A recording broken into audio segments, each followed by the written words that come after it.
Cabin Fever, Chapter 1. Facing north into a brisk wind, I searched for signs of Aurora Borealis, but only spotted a front forming in the distance. It's probably nothing. The skies above were so clear the Milky Way seemed almost within reach. I never worried about getting lost on nights like this. As long as stars were shining, the reflective snow made it easy to follow my old tracks home. I checked the northern Michigan sky again. The stars are bright. Stop making excuses, Seamus, and get cracking. With my breath crystallizing around me, turning my beard and mustache white, I strapped on snowshoes and began my trek, the snow squeaking in protest with each step. I was 6 miles into an 8-mile loop when I exited the shelter of a cedar swamp. The evergreens had been holding much of the snow in their branches, making travel relatively easy. Deep in thought, I had paid only passing attention to as snow-laden clouds from the north brought with them a howling February snowstorm that threatened to erase any trace of my tracks. That was a stupid mistake for someone living all alone, miles from his nearest neighbor. To the snare drum rattling of hardwood treetops, I climbed the rise from the frozen swamp to the head of the lake, following faint indentations. At first, the trail headed the way I expected, but soon it veered off, and I realized the tracks had drifted in. No problem. I'll cut straight up the hill to the lake. I pushed through the brush border at the lake's edge and met a fierce blast that tore my breath away. 1,000 hypodermic needles, snow needles, jabbed at my exposed face.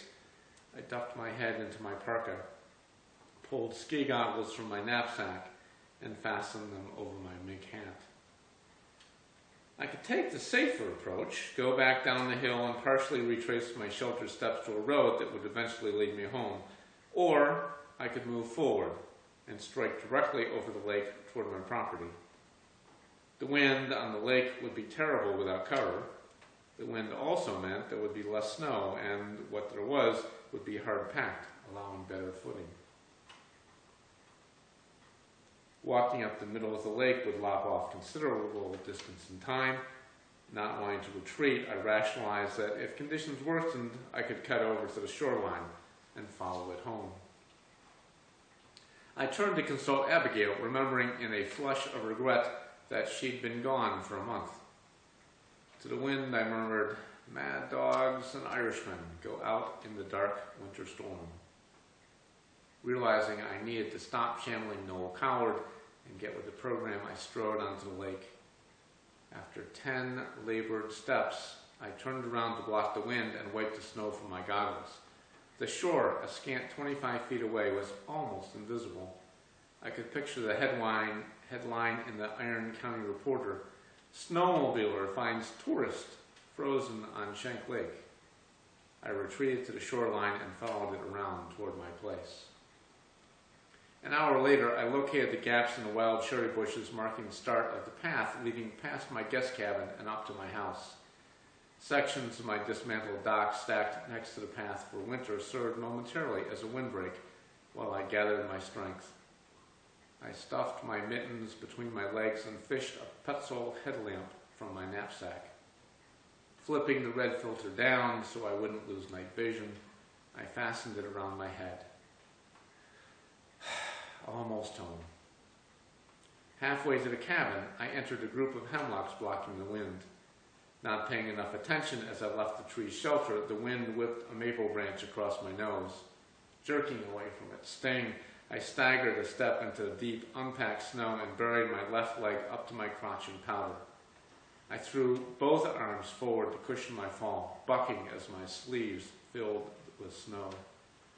It took me 2 tries to regain my balance.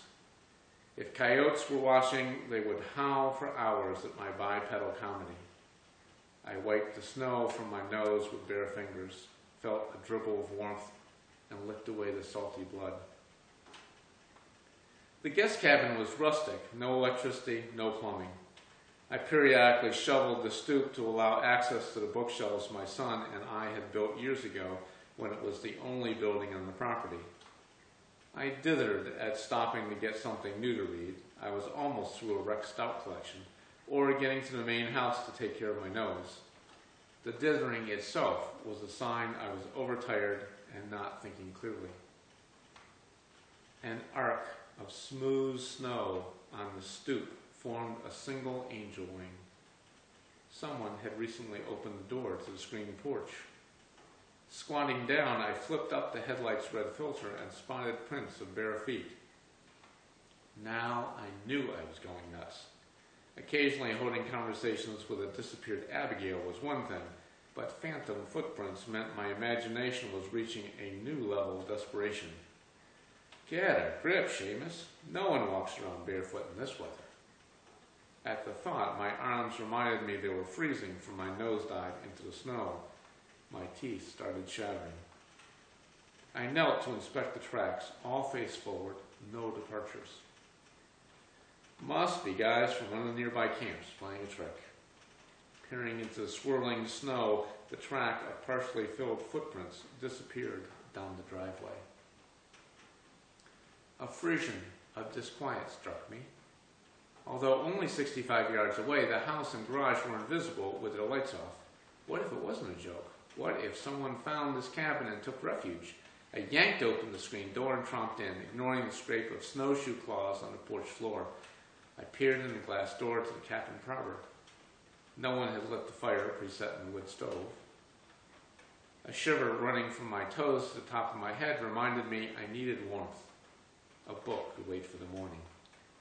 Turning from the door, I caught a flash of two bare legs dangling below the chair hammock attached to a porch rafter.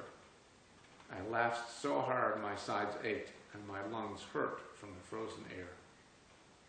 In a place where winter lasts half the year, jokes and jokers yet are not.